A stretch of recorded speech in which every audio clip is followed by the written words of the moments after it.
আপনার কি কখনো ভেবে দেখেছেন আমরা যে দুনিয়ায় বাস করি সেটা ধীরে ধীরে ধ্বংসের পথে কেন যাচ্ছে?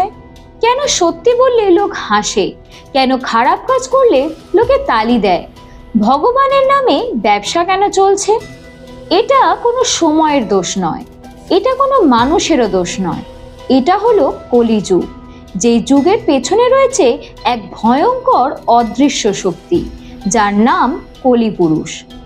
চলুন আজকে আমরা জেনে নেব কে এই কলিপুরুষ, কি বা সে চায়, কেনই বা কল্কি আসবে, আর কেনই বা শেষ হবে পৃথিবীর এই ভয়ঙ্কর ইতিহাস।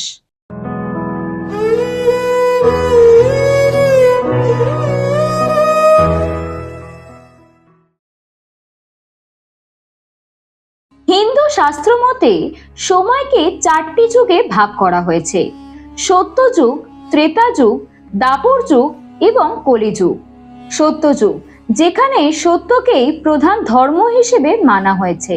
যুগের সঙ্গে সঙ্গে মানুষ জাতির ধর্মকেই বেশি প্রাধান্য দিয়েছে এবং আস্তে আস্তে হারিয়ে গেছে সত্য। তাই আজ মিথ্যা বলা খুবই সহজ, লোভ হয়েছে আসল লক্ষ্য, পাপ হয়ে গেছে বিনোদন। এই যুগে চালাকি এবং খারাপ কাজ করাকে বুদ্ধিমত্তা বলা হয়, যে সত্যের পথে চলে তাকে বোকা বলা হয়। এ হলো কলিযুগের আসল রূপ।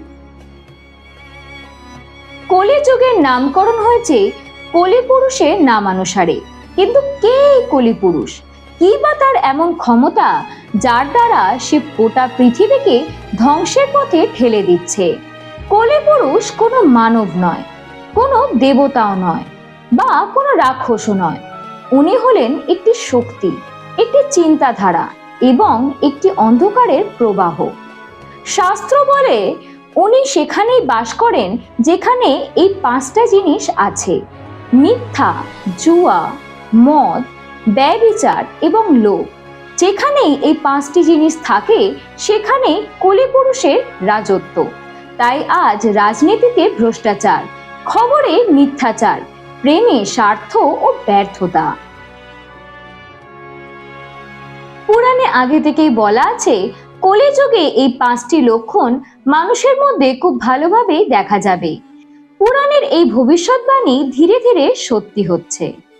তাই বাবা মা আর ছেলেমেয়ের কাছে বোঝা, গুরুজনের সম্মান নেই, নারীরা ভোগের বস্তু হয়ে উঠেছে, পয়সাকে ভগবান মনে করে এবং পাপকে ক্ষমতা মনে করে।